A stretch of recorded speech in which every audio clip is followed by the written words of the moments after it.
crossovers. Hope you guys are ready for this one.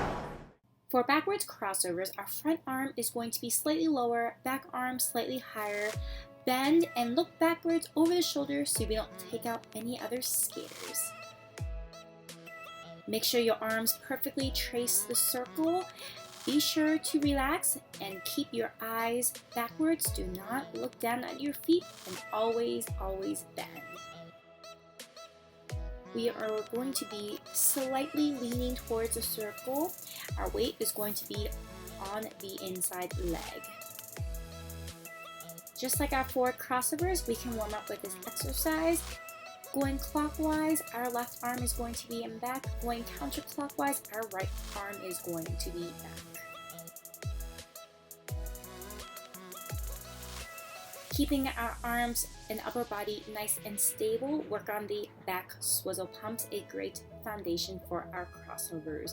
Our knees are bent. I'm leaning inside that circle and I am bending to push, making small U's to get around the circle. Note that my left arm is in front, right arm is in back because I am going counterclockwise. Now we are going clockwise, right arm in front, left arm in back. Easy way to remember, I'm pumping with the right arm, so my right arm will be in front.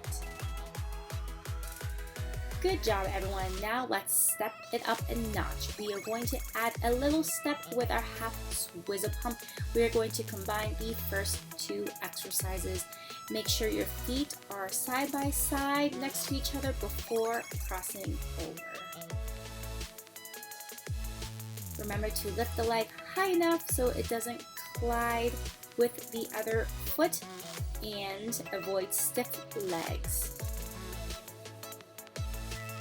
In skating, we like to be speedy, so take some time to focus on pushing. We are going to push with a strong half swizzle pump. The back foot is going to push out onto a strong outside edge. In no time, you'll be zooming down that ice rink or that hockey rink with some powerful crossovers. Woohoo!